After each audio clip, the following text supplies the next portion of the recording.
नमस्कार दोस्तों, स्वागत है आपका आज के मुख्य समाचार में, जिसमें सबसे पहली और बड़ी खबर में आपको बताएंगे कि कश्मीर में बड़ी साजिश रच रहा है पाकिस्तान। ड्रोन हमले के बाद अब सुरक्षा बलों को आ रहे हैं फेक कॉल। दूसरी बड़ी खबर में जिक्र होगा कि चीन के साथ पूर्वी मोर्चे पर भारत का बड़ा कदम, तैनात किए रफाल लड़ाकू विमान। तीसरी बड़ी खबर में आपको बताएंगे कि पीएम मोदी करेंगे शिक्षा क्षेत्र से जुड़े कई बड़े ऐलान, नई राष्ट्रीय शिक्षा नीति के अमल का 1 साल पूरा। चौथी खबर में जिक्र होगा कि यूपी चुनाव को लेकर बीजेपी ने दिल्ली में बनाई रणनीति, सांसदों को बताया मिशन 2022 के लिए क्या करना होगा। और पांचवी खबर में जिक्र होगा कि यूपी बिहार में भारी बारिश का अलर्ट, देश में और कहां बरसेंगे बादल, आपके मौसम का क्या होगा हाल, आपको बताएंगे दोस्तों। लेकिन उससे पहले अगर आपको भी देश की सेना और पीएम मोदी पर पूरा भरोसा है तो आप अभी इस वीडियो को लाइक कीजिए और कमेंट में लिखिए जय हिंद। दोस्तों, रुक करते हैं तमाम बड़ी खबरों की तरफ। कश्मीर में बड़ी साजिश रच रहा पाक, ड्रोन हमले के बाद अब सुरक्षा बलों को आ रहे फेक कॉल। जी हां दोस्तों, जम्मू कश्मीर में ड्रोन हमले के बाद से ही लगातार सुरक्षा एजेंसियों को फर्जी कॉल्स आना शुरू हो गया है। ये कॉल पाकिस्तानी खुफिया एजेंसी आईएसआई की ओर से की जा रही है। खुफिया सूत्रों के मुताबिक सुरक्षा एजेंसियों ने पाकिस्तान की तरफ से भारतीय सुरक्षा बलों को की जा रही इन फर्जी कॉल को लेकर अलर्ट जारी किया है। इंडिया टुडे की खबर के मुताबिक पाकिस्तानी खुफिया एजेंसी आईएसआई लगातार इस पर विचार कर रही है कि वे वरिष्ठ अधिकारी बनकर भारतीय सुरक्षा बलों को की जा रही फर्जी कॉल्स की संख्या को बढ़ाएं। ये कॉल अलग अलग नंबरों से आ रहे हैं और इनमें से बेहद कम ही ऐसे हैं जिन्हें ट्रेस किया जा सकता है। खबर के मुताबिक पश्चिमी सेक्टर में ड्रोन के खतरे के बाद अब इस तरह की फर्जी कॉलों ने सुरक्षा एजेंसियों की चिंता को बढ़ा दिया है। इससे पहले भी सुरक्षा एजेंसियों ने इस तरह की कॉल की जानकारी दी थी और इस पर एजेंसियों के लिए एडवाइजरी भी जारी की गई थी। अगले महीने स्वतंत्रता दिवस के मद्देनजर सुरक्षा एजेंसियों को इस तरह की फेक कॉल्स को लेकर अलर्ट रहने के लिए कहा गया है। साथ ही यह भी ध्यान रखने को कहा गया है कि किसी भी तरह की खुफिया जानकारी लीक ना हो। बता दें कि जम्मू कश्मीर पुलिस ने 23 जुलाई को अंतर्राष्ट्रीय सीमा के पास जम्मू के कर्नाचक इलाके में एक ड्रोन गिराया था। यह ड्रोन पाकिस्तान से भारत की सीमा में आया था। बीते महीने जम्मू एयरफोर्स स्टेशन के पास ड्रोन से विस्फोट हुआ था। इसमें पाकिस्तानी आतंकी संगठनों का हाथ बताया गया था। हालांकि यह विस्फोट तेज नहीं था और इसमें कुछ जवान घायल हुए। रुख करते हैं अगली खबर की तरफ। चीन के साथ पूर्वी मोर्चे पर भारत का बड़ा कदम, तैनात किए राफेल लड़ाकू विमान। जी हां दोस्तों, चीन के साथ सीमा विवाद के बीच भारत ने बड़ा कदम उठाया है। भारतीय वायुसेना ने बुधवार को पूर्वी वायु कमान के तहत हाशीमारा के वायुसेना स्टेशन में राफेल विमान को अपने 101 स्क्वाड्रन में शामिल कर लिया। पश्चिम बंगाल में हाशीमारा के पास पहले मिग 27 स्क्वाड्रन था, जिसे अब सेवा मुक्त कर दिया गया है। यह भूटान से निकटता के कारण भारतीय वायुसेना के संचालन के लिए एक रणनीतिक आधार है। चुम्बी घाटी, जहां भारत, भूटान और चीन के बीच एक त्रिकोणीय जंक्शन है, डोकलाम के करीब है, जहां 2017 में गतिरोध हुआ था। तीनों देशों के लिए त्रिकोणीय जंक्शन चिंता का विषय रहा है। वायुसेना प्रमुख air chief marshal RKS Bhadauria ने कहा कि पूर्वी क्षेत्र में भारतीय वायुसेना की क्षमता को मजबूत करने के महत्व को ध्यान में रखते हुए हाशीमारा में राफेल को शामिल करने की सावधानी पूर्वक योजना बनाई गई है। वह क्षेत्र में चीन से खतरे की बात कर रहे थे। भारत और चीन पिछले 1.5 साल से सीमा विवाद में उलझे हुए हैं और तनाव कम करने और मुद्दे को सुलझाने के लिए राजनयिक और सैन्य स्तर पर बातचीत जारी है। 101 स्क्वाड्रन के गौरवशाली इतिहास को याद करते हुए जिसे फॉल्कन्स ऑफ चंब एंड अखनूर की उपाधि दी गई है। भदौरिया ने वायु योद्धाओं से अपने उत्साह और प्रतिबद्धता को नए शामिल किए गए प्लेटफॉर्म की बेजोड़ क्षमता के साथ जोड़ने का आग्रह किया। उन्होंने कहा कि उन्हें इसमें कोई संदेह नहीं है कि स्क्वाड्रन जब भी और जहां भी आवश्यक होगा हावी रहेगा और यह सुनिश्चित करेगा कि विरोधी हमेशा उनकी उपस्थिति से भयभीत रहेंगे। रुख करते हैं अगली खबर की तरफ। पीएम मोदी आज करेंगे शिक्षा क्षेत्र से जुड़े कई बड़े ऐलान, नई राष्ट्रीय शिक्षा नीति के अमल का 1 साल पूरा। जी हां दोस्तों, नई राष्ट्रीय शिक्षा नीति के अमल को 1 साल पूरा होने के मौके पर प्रधानमंत्री नरेंद्र मोदी गुरुवार यानी 29 जुलाई को देश भर के शिक्षा क्षेत्र से जुड़े लोगों को संबोधित करेंगे, जिसमें शिक्षक, छात्र और अभिभावक सभी शामिल होंगे। इस मौके पर वे शिक्षा क्षेत्र से जुड़े कई बड़े ऐलान भी करेंगे। इनमें सबसे अहम academic bank of credit scheme व स्थानीय भाषाओं में इंजीनियरिंग कोर्स का शुभारंभ शामिल है। खास बात यह है कि academic bank of credit scheme में पढ़ाई बीच में छोड़ना भी अब बेकार नहीं जाएगा, बल्कि क्रेडिट के रूप में जमा रहेगा। जब भी चाहेंगे उसे वहीं से शुरू कर सकेंगे या फिर नए कोर्स को दाखिल में उसका लाभ मिल जाएगा। छात्रों के लिए यह रोचक स्कीम होगी। पीएम मोदी इस मौके पर राष्ट्रीय शिक्षा नीति के तहत 1 साल के भीतर उठाए गए कदमों की भी जानकारी देंगे। साथ ही नीति को आगे बढ़ाने का रोड मैप भी पेश करेंगे। पीएम इसके साथ ही उच्च शिक्षा को नई ऊंचाई पर ले जाने और उसे अंतर्राष्ट्रीय स्वरूप देने पर भी अपनी राय देंगे। शिक्षा मंत्रालय के मुताबिक पीएम इस मौके पर और भी जिन पहलों को शुरू करने का ऐलान करेंगे उनमें स्कूलों में पहली ग्रेड के छात्रों के लिए 3 महीने का नाटक आधारित मॉड्यूल, शिक्षकों के प्रशिक्षण से जुड़ा सफल कार्यक्रम आदि शामिल हैं। इसके साथ ही उच्च शिक्षा और तकनीकी शिक्षा के क्षेत्र में उठाए गए कदमों की भी जानकारी देंगे। रुख करते हैं अगली खबर की तरफ। यूपी चुनाव को लेकर बीजेपी ने दिल्ली में बनाई रणनीति, सांसदों को बताया मिशन 2022 के लिए क्या करना होगा। जी हां दोस्तों, अगले साल होने वाले उत्तर प्रदेश विधानसभा चुनाव में एक बार फिर से जीत का परचम लहराने के लिए भारतीय जनता पार्टी ने अभी से ही कमर कस ली है। आगामी विधानसभा चुनाव को देखते हुए भाजपा नेतृत्व ने अपने सांसदों को जीत का मंत्र दे दिया है और उत्तर प्रदेश में उनकी भूमिका के बारे में भी बता दिया है। भाजपा नेतृत्व ने सांसदों से न केवल गाँव-गाँव जाकर यात्रा निकालने को कहा, बल्कि इलाके में टीकाकरण भी सुनिश्चित करने को कहा। दिल्ली कॉन्स्टिट्यूशन क्लब में 2 दिवसीय बैठक के पहले दिन के भाजपा ने यूपी के सांसदों को समय पर कोरोना टीकाकरण अभियान पूरा करने और महामारी की तीसरी लहर को नियंत्रित करने के उपाय करने को कहा। उन्नाव से भाजपा सांसद और उत्तर प्रदेश के पार्टी महासचिव सुब्रत पाठक ने कहा कि पार्टी नेतृत्व ने उन्हें कोरोना रोगियों के इलाज में मदद करने के लिए हर गाँव में एक पुरुष और महिला प्रशिक्षित स्वास्थ्य सेवा स्वयंसेवक नियुक्त करने के लिए कहा है। उन्होंने कहा, आज की बैठक में हमारे संगठन के आगामी चुनावों और कार्यक्रमों में हमारे सभी सांसदों की उनमें क्या भूमिका होगी, इस बारे में चर्चा की गई। टीकाकरण के संबंध में भी चर्चा हुई। हमें टीकाकरण पूरा करने के लिए कहा गया और हमारे सभी लोगों को यह सुनिश्चित करने के लिए कहा गया कि निर्वाचन क्षेत्र को दूसरी खुराक मिले। साथ ही हर गांव में हमें एक प्रशिक्षित महिला, एक पुरुष स्वास्थ्य स्वयंसेवक नियुक्त करने के लिए कहा गया, ताकि अगर तीसरी लहर की संभावना हो तो वह इलाज में मदद कर सके। मेरठ के सांसद राजेंद्र अग्रवाल के मुताबिक बीजेपी नेतृत्व ने सांसदों से कहा कि वे जमीनी कार्यकर्ताओं यानी ग्राउंड पर पार्टी के कार्यकर्ताओं के साथ कंधे से कंधा मिलाकर काम करे, ताकि राज्य और केंद्र दोनों सरकारों का काम हर नागरिक तक पहुंचे। उन्होंने कहा, बीजेपी 12 महीने से काम कर रही है, हमें केवल चुनावों की चिंता नहीं है, क्योंकि जन सेवा हमारे संगठन का आदर्श वाक्य है। हम चुनाव न होने पर भी सक्रिय रहते हैं, लेकिन अब उत्तर प्रदेश में चुनाव आ रहे हैं, इसलिए स्वाभाविक रूप से बैठक में उनके बारे में चर्चा की गई। अगले 6-7 महीनों तक यानी फरवरी मार्च में चुनाव होने तक हमारे सांसद भी जमीनी कार्यकर्ताओं के साथ कंधे से कंधा मिलाकर सक्रिय रहेंगे। उन्होंने कहा कि संगठन के ढांचे के भीतर हम सभी कार्यकर्ता के रूप में अपनी भूमिका निभाएंगे। मुख्य बात यह है कि हमने जो काम किया है, जो काम हमारी सरकार ने किया है, सबका साथ, सबका विकास, सबका विश्वास, वह जारी रहेगा। 4.5 साल में भाजपा सरकार के तहत उत्तर प्रदेश ने बहुत विकास किया है। हम अपनी सरकार द्वारा किए गए कार्यों के आधार पर अगला चुनाव जीतेंगे। उन्होंने कहा कि गुरुवार को बैठक के दूसरे दिन भी इन्हीं बातों पर चर्चा की जाएगी। बता दें कि यूपी बीजेपी सांसदों की बैठक की अध्यक्षता पार्टी अध्यक्ष जेपी नड्डा ने की और इसमें यूपी के मुख्यमंत्री योगी आदित्यनाथ ने भाग लिया। बैठक में यूपी बीजेपी अध्यक्ष स्वतंत्र देव सिंह, सुनील बंसल, महासचिव और बीजेपी के प्रदेश प्रभारी राधा मोहन सिंह भी मौजूद थे। रुख करते हैं अगली खबर की तरफ। यूपी बिहार में भारी बारिश का अलर्ट, देश में और कहां बरसेंगे बादल, जाने मौसम का हाल। जी हां दोस्तों, हिमाचल प्रदेश, लद्दाख से लेकर जम्मू कश्मीर में बादल फटने की घटना के बीच भारतीय मौसम विभाग ने देश के कई राज्यों में अगले आने वाले कुछ दिनों में भारी बारिश की संभावना जताई है। भारत मौसम विज्ञान विभाग ने भविष्यवाणी की है कि दक्षिण बांग्लादेश और उससे सटे उत्तरी बंगाल की खाड़ी और पश्चिम बंगाल पर कम दबाव के क्षेत्र के कारण अगले कुछ दिनों में देश भर के कई राज्यों में भारी से बहुत भारी वर्षा होने की संभावना है। मौसम विभाग ने कहा कि अगले 48 घंटों के दौरान यूपी, पश्चिम बंगाल, झारखंड और बिहार में बारिश की संभावना है। मौसम विभाग की माने तो 30 जुलाई तक जम्मू कश्मीर, हिमाचल प्रदेश, उत्तराखंड, पंजाब, हरियाणा और उत्तर प्रदेश में भारी से बहुत भारी बारिश जारी रहने की संभावना है। मौसम विभाग ने कहा कि ओडिशा, पश्चिम बंगाल, झारखंड और बिहार में 30 जुलाई तक और पूर्वी मध्य प्रदेश और छत्तीसगढ़ में 31 जुलाई तक भारी बारिश हो सकती है। आईएमडी ने आगे कहा कि 1 अगस्त तक पूर्वी राजस्थान और पश्चिमी मध्य प्रदेश में भारी से बहुत भारी बारिश की संभावना है। इतना ही नहीं, मौसम विभाग ने कहा है कि 1 अगस्त को पश्चिम मध्य प्रदेश में कहीं कहीं अत्यधिक भारी वर्षा होने की संभावना है। साथ ही 1 अगस्त तक मध्य महाराष्ट्र के कोंकण और गोवा घाट क्षेत्रों में अलग अलग जगहों पर भारी बारिश हो सकती है। पूरे उत्तर प्रदेश में मानसून की सक्रियता के बीच मौसम विभाग ने अगले 3 दिनों के दौरान राज्य के कुछ हिस्सों में कहीं भारी तो कहीं बहुत भारी बारिश होने का अलर्ट जारी किया है। प्रदेश में बारिश का यह सिलसिला 31 जुलाई तक जारी रहने के आसार जताए गए हैं। वहीं कानपुर देहात के 2 गांवों में दीवार व छत ढहने से दंपति समेत 3 लोगों की मौत हो गई। क्वाड पर अमेरिका ने दिया चीन को जवाब, तालिबान को भी सख्त चेतावनी। जी हां दोस्तों, अमेरिकी विदेश मंत्री एंटनी ब्लिंकन ने बुधवार को अफगानिस्तान से अमेरिकी सैनिकों की वापसी और लगातार जारी संघर्ष को लेकर कहा कि अमेरिका अभी भी अफगानिस्तान में विकास कार्यों में लगा हुआ है। इसके साथ ही हमारा उद्देश्य संघर्ष का समाधान करने के लिए एक मंच पर लाने का है। ब्लिंकन ने कहा, जब हम अफगानिस्तान से अपनी सेना हटा रहे हैं तब भी हम अफगानिस्तान के साथ बंधे हुए हैं। वहां न सिर्फ हमारा मजबूत दूतावास है, बल्कि ऐसे कई जरूरी कार्यक्रम भी हैं जो विकास और सुरक्षा सहायता के जरिए अफगानिस्तान को आर्थिक रूप से समर्थन देते हैं।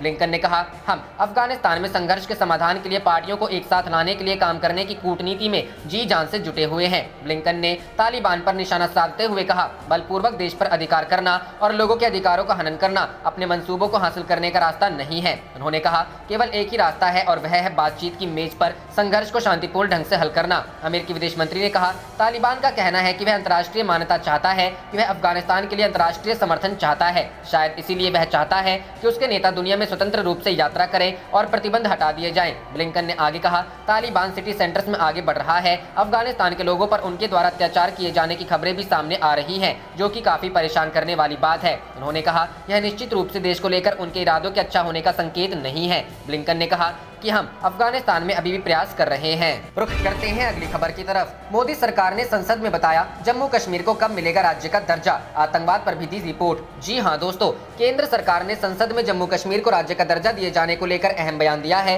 गृह मंत्रालय की ओर से संसद में बताया गया है कि जम्मू कश्मीर में स्थितियां सामान्य होने पर केंद्र शासित प्रदेश को राज्य का दर्जा दे दिया जाएगा। गृह राज्य मंत्री नित्यानंद राय ने राज्यसभा में कहा कि सही समय आने पर इसका फैसला लिया जाएगा। उन्होंने शिवसेना की राज्यसभा सांसद प्रियंका चतुर्वेदी की ओर से पूछे गए सवाल के लिखित जवाब में यह बात कही। उन्होंने कहा कि एक बार हालात सामान्य हो जाएं, फिर जम्मू कश्मीर को राज्य का दर्जा प्रदान किया जाएगा। जम्मू कश्मीर का 5 अगस्त 2019 को पुनर्गठन किया गया था। इसके तहत लद्दाख को अलग कर दिया गया था। इसके अलावा लद्दाख और जम्मू कश्मीर दोनों को ही केंद्र शासित प्रदेश का दर्जा दिया गया है। हालांकि दोनों के बीच एक अंतर यह है कि जम्मू कश्मीर में विधानसभा होगी, जबकि लद्दाख का गठन चंडीगढ़ मॉडल पर किया गया है। इसके अलावा सांसद सस्मित पात्रा की ओर से जम्मू कश्मीर में आतंकवाद को लेकर पूछे गए सवाल को लेकर भी नित्यानंद राय ने जवाब दिया। गृह राज्य मंत्री ने कहा कि जम्मू कश्मीर में आतंकवाद की घटनाओं में 2019 के मुकाबले 2020 में 59% तक कमी देखने को मिली है। इसके अलावा बीते साल के मुकाबले जून 2021 तक आतंकवाद की घटनाएं 31% तक कम रही है। नित्यानंद राय ने कहा कि सरकार की आतंकवाद को लेकर जीरो टॉलरेंस की नीति है। बीते सालों में केंद्र शासित प्रदेश की सुरक्षा को मजबूत करने के लिए कई कदम उठाए गए हैं। उन्होंने कहा कि कश्मीर में अब सुरक्षा बलों का सर्च ऑपरेशन प्रभावी हुआ है। बड़ी संख्या में आतंकियों के इस साल अब तक मार गिराया गया है। इसके अलावा कश्मीरी पंडितों के विस्थापन को लेकर होम मिनिस्ट्री ने बताया कि फिलहाल घाटी में कश्मीरी पंडितों और डोगरा हिंदुओं के 900 परिवार रह रहे हैं। रुख करते हैं अगली खबर की तरफ। भारतीय नौसेना ने जारी की चेतावनी, नेवी बेस के 3 किलोमीटर तक अगर ड्रोन उड़ाया तो मार गिराया जाएगा। जी हां दोस्तों, गुजरात में उड़ान वर्जित क्षेत्र घोषित सभी नौसेना प्रतिष्ठानों के 3 किलोमीटर के दायरे में उड़ते पाए जाने वाले ड्रोन और मानव रहित वायुयान को या तो जब्त कर लिया जाएगा या मार गिराया जाएगा। रक्षा प्रवक्ता ने बुधवार को यह जानकारी दी। एक रक्षा बयान में कहा गया है कि सभी व्यक्तियों या ऐसे एजेंसियों को किसी भी उद्देश्य से इन क्षेत्रों में ड्रोन उड़ाने से निषिद्ध किया जाता है। जम्मू कश्मीर पुलिस द्वारा केंद्र शासित प्रदेश के अखनूर इलाके में अंतर्राष्ट्रीय सीमा से करीब 8 किलोमीटर अंदर आईईडी लदे एक ड्रोन को मार गिराए जाने के कुछ दिनों बाद यह चेतावनी दी गई है। प्रवक्ता ने बयान में कहा, गुजरात में नौसेना प्रतिष्ठान से 3 किलोमीटर की परिधि में आने वाला क्षेत्र पहले से उड़ान वर्जित क्षेत्र है। सभी नौसेना प्रतिष्ठानों के पास इस क्षेत्र में बगैर पूर्व अनुमति के ड्रोन या यूएवी उड़ता पाए जाने पर उन्हें नौसेना द्वारा या तो जब्त कर लिया जाएगा या नष्ट कर दिया जाएगा। रुख करते हैं अगली खबर की तरफ। अमित शाह ने असम और मिजोरम के मुख्यमंत्रियों को दिल्ली तलब किया। जी हां दोस्तों, असम और मिजोरम के बीच सीमा विवाद को लेकर हालात बेहद तनावपूर्ण होने के बीच केंद्रीय गृह मंत्री अमित शाह ने दोनों राज्यों के मुख्यमंत्रियों को दिल्ली तलब कर लिया है। दोनों राज्यों के मुख्यमंत्री सीमा विवाद को सुलझाने के लिए केंद्रीय गृह मंत्री अमित शाह के साथ दिल्ली में बैठक में शामिल होंगे। यह बैठक संभवतः गुरुवार को होगी। केंद्रीय गृह सचिव अजय भल्ला ने आज ही दिल्ली में दोनों राज्यों के शीर्ष अधिकारियों को तलब कर अलग अलग कई दौर की बैठकें की हैं। केंद्रीय गृह मंत्रालय ने बुधवार को असम और मिजोरम के शीर्ष अधिकारियों को सीमा मुद्दे के तत्काल समाधान के लिए दिल्ली बुलाया था। इस बीच असम के मुख्य सचिव जिष्णु बरुवा बुधवार की सुबह दिल्ली के लिए रवाना हुए थे। केंद्रीय गृह सचिव अजय कुमार भल्ला के निर्देश पर मिजोरम के मुख्य सचिव लालनू मनमाविया चोंगियो भी दिल्ली पहुंचे थे। बैठक में विभिन्न मुद्दों एवं समस्याओं पर चर्चा होने की जानकारी मिली है। यही कारण है कि अगली बैठक दोनों राज्यों के मुख्यमंत्रियों के साथ केंद्रीय गृह मंत्री की होने जा रही है। असम मिजोरम सीमा पर हुई गोलीबारी में अब तक असम पुलिस के 6 पुलिसकर्मी और 1 नागरिक की मौत हो गई है। सीमा पर स्थिति अभी भी जटिल बनी हुई है। दोनों राज्य सरकारें अभी भी सीमा पर फायरिंग के लिए एक दूसरे को जिम्मेदार ठहरा रही है। रुख करते हैं अगली खबर की तरफ। यूपी के इन जिलों में भारी बारिश की चेतावनी, जाने आपके राज्य में क्या है मौसम का हाल। जी हां दोस्तों, देश के कई हिस्सों में मानसून की वजह से भारी बारिश हो रही है। मानसून का तीसरा कम दबाव वाला क्षेत्र बंगाल की खाड़ी में विकसित हो रहा है। इसके असर से शनिवार तक उत्तर भारत में भारी बारिश के आसार हैं। मौसम विभाग के मुताबिक अगले 24 घंटे के दौरान देश के कई हिस्सों में भारी बारिश होने की संभावना है। यूपी, बिहार, एमपी, झारखंड, छत्तीसगढ़, पश्चिम बंगाल समेत कई राज्यों में भारी बारिश हो सकती है। वहीं अंडमान और निकोबार द्वीप समूह, तटीय कर्नाटक, केरल और लक्षद्वीप में हल्की से मध्यम बारिश होने की संभावना जताई गई है। आईएमडी के मुताबिक पंजाब में अगले 48 से 72 घंटे में तेज बारिश हो सकती है। आज राजस्थान के कई इलाकों में हल्की से मध्यम बारिश होने का अनुमान है। मौसम विभाग ने कहा कि अगले 24 घंटों में इसकी अच्छी तरह से जगह बनाने और बाद के 48 घंटों के दौरान धीरे धीरे पश्चिम बंगाल, झारखंड और बिहार में पश्चिम की ओर से बढ़ने पश्चिम की ओर बढ़ने की संभावना है। वहीं राजस्थान के बाकी हिस्सों, मध्य प्रदेश और सौराष्ट्र और कच्छ, मध्य महाराष्ट्र के कुछ हिस्सों, छत्तीसगढ़, उड़ीसा और विदर्भ में आज हल्की से मध्यम बारिश की संभावना है। स्काईमेट वेदर के मुताबिक अगले 24 घंटों के दौरान गंगीय पश्चिम बंगाल, झारखंड के कुछ हिस्सों, दक्षिण बिहार, पंजाब के कुछ हिस्सों, हरियाणा, दिल्ली, उत्तर प्रदेश, उड़ीसा के कुछ हिस्सों, छत्तीसगढ़, पूर्वी मध्य प्रदेश और कोंकण और गोवा के कुछ हिस्सों में हल्की से मध्यम बारिश व कुछ स्थानों पर भारी बारिश हो सकती है।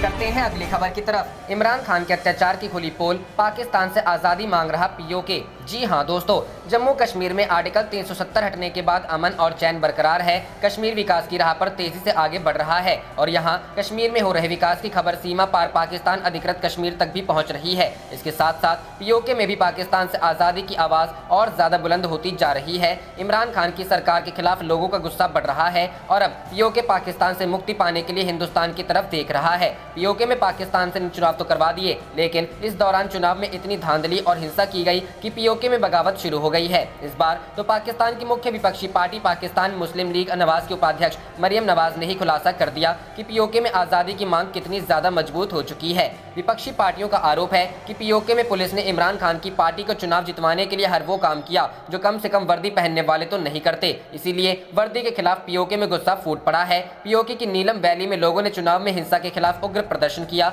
चुनाव के बाद भी पीओके में हिंसा हुई, जिसके विरोध में सड़कों पर जलते हुए टायर रखकर प्रदर्शन किया गया। इमरान खान की सरकार ने पीओके में चुनाव के दौरान जमकर धांधली की। इमरान खान की पार्टी तहरीक ए इंसाफ के कार्यकर्ताओं ने पुलिस और सुरक्षा बलों की मदद चुनाव के दौरान हिंसा भी फैलाई। इसके बाद विपक्षी पार्टियों ने चुनाव के नतीजों को मानने से इनकार कर दिया है और पाकिस्तान की सरकार के खिलाफ पीओके में प्रदर्शन तेज हो गए हैं। पीओके में लोग पाकिस्तान की सरकार से काफी नाराज हैं और अब पुलिस की बंदूकों का भी डर वहाँ खत्म हो रहा है। यही वजह है कि सशस्त्र पुलिस के सामने ही लोगों ने पाकिस्तान मुर्दाबाद के नारे लगाए। पाकिस्तान के अत्याचारों से परेशान पीओके अब किसी भी कीमत पर पाकिस्तान के अवैध कब्जे से आज़ादी चाहता है और अब पीओके के लोग खुलकर पुलिस के सामने भी इस बात को कहने से नहीं हिचक रहे हैं। पीएमएल नवाज की नेता और पूर्व प्रधानमंत्री नवाज शरीफ की बेटी मरियम नवाज ने पीओके की आज़ादी वाला नारा ट्वीट किया है। इससे पाकिस्तान में बवाल मचा है और पीओके में लोग खुलकर पाकिस्तान के खिलाफ और भारत के समर्थन में बात कर रहे हैं। उन्होंने लिखा, आज पीटीआई की फर्जी जीत के पहले दिन कश्मीर में पहली बार स्वतंत्र कश्मीर का नारा लगा।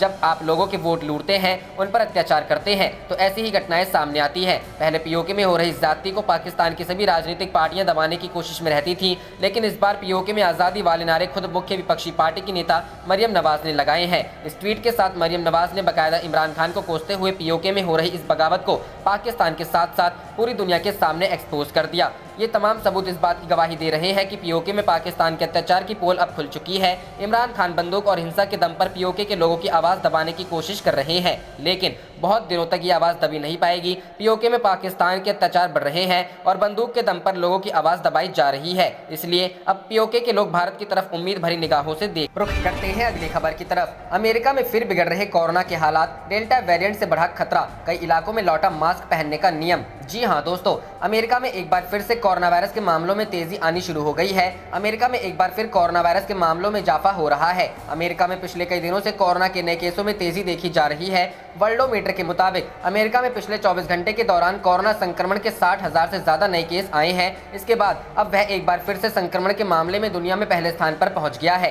कोविड की वजह से अमेरिका के अस्पतालों में भर्ती होने वाले मरीजों की संख्या में तेजी से इजाफा हो रहा है। कोरोना केस में हुए इजाफे के बाद अस्पतालों में भर्ती होने वाले मरीजों की संख्या में भी तेजी देखने को मिली है। अधिकतर नए मामले फ्लोरिडा में रिपोर्ट किए गए हैं, जहां एक दिन में रिकॉर्ड कोरोना केस सामने आए हैं। अमेरिका में करीब 40,000 कोरोना मरीज अस्पताल में भर्ती हैं, जो जनवरी में कोरोना के पीक के दौरान से कम है। वहीं संघीय अधिकारियों ने सार्वजनिक जगहों पर मास्क पहनने के नियमों को लेकर नए नियम बना दिए हैं। कोरोना के मामलों में दोबारा तेजी आने के बाद अमेरिका के हाई रिस्क वाले इलाकों में कोरोना वैक्सीन की दोनों डोज ले चुके लोगों के लिए मास्क पहनना एक बार फिर से अनिवार्य हो गया है। डेल्टा वेरिएंट की वजह से कोरोना के मामलों में बढ़ोतरी के बाद यह फैसला लिया गया है। Center for Disease Control and Prevention director Rochelle Walensky ने प्रेस कॉन्फ्रेंस के दौरान मास्क पर लिए गए फैसले के बारे में बताया। उन्होंने इस दौरान यह बताया कि कोरोना वैक्सीन असरदार है, लेकिन कोरोना के डेल्टा वेरिएंट की वजह से आगे संक्रमण का खतरा बढ़ गया है। इस कारण ऐसे एहतियात लेना जरूरी है। सीडीसी के डेटा के मुताबिक दक्षिणी अमेरिका में सबसे ज्यादा संक्रमण देखा गया है। हालांकि उत्तर पूर्वी जैसे देश के जिन हिस्सों में सबसे ज्यादा टीकाकरण हुआ है वहां कम्युनिटी ट्रांसमिशन की दर सीमित है। अमेरिका में प्रति 1 लाख पर 100 से ज्यादा संक्रमण के मामले आने को हाई रिस्क श्रेणी में रखा गया है। हालांकि सीडीसी की ही रिसर्च में दावा किया गया था कि टीका ले चुके लोग जब संक्रमित होते हैं तो उनका वायरल लोड टीका न लेने वालों के बराबर ही होता है। सीडीसी का कहना है कि इस रिसर्च के बाद यह कहा जा सकता है कि वैक्सीन की दोनों डोज ले चुके लोग भी अन्य लोगों को संक्रमित कर सकते। रुख करते हैं अगली खबर की तरफ। किसान आंदोलन की आड़ में देश के खिलाफ जहर उगल रहा खालिस्तानी गैंग स्वतंत्रता दिवस के लिए बना रहा बड़ी प्लानिंग। जी हां दोस्तों, किसान आंदोलन की आड़ में एक बार फिर खालिस्तानी आतंकी संगठन के चीफ गुरपतवंत सिंह पन्नू ने सोशल मीडिया के जरिए किसानों को भड़काने की साजिश रची है। उन्होंने पंजाब, कश्मीर, पश्चिम बंगाल, असम और महाराष्ट्र का भारत से अलग होना ही कृषि कानूनों को रद्द करवाने का एकमात्र उपाय बताया। खबर है कि पन्नू इस बार स्वतंत्रता दिवस पर प्रधानमंत्री नरेंद्र मोदी को लाल किले पर झंडा फहराने से रोकने की साजिश रच रहे हैं। खालिस्तानी आतंकी संगठन के चीफ पन्नू ने सोशल मीडिया के जरिए हजारों की संख्या में ट्रैक्टर दिल्ली में लाकर परेड करने का आह्वान किया। खालिस्तानी गैंग की साजिश के निशाने पर इससे पहले देश का गणतंत्र दिवस था और अब स्वतंत्रता दिवस के दिन हंगामा करने की रणनीति बनाई जा रही है। रुख करते हैं अगली खबर की तरफ। जयशंकर से मिले अमेरिकी विदेश मंत्री एंटनी ब्लिंकन। एनएसए अजीत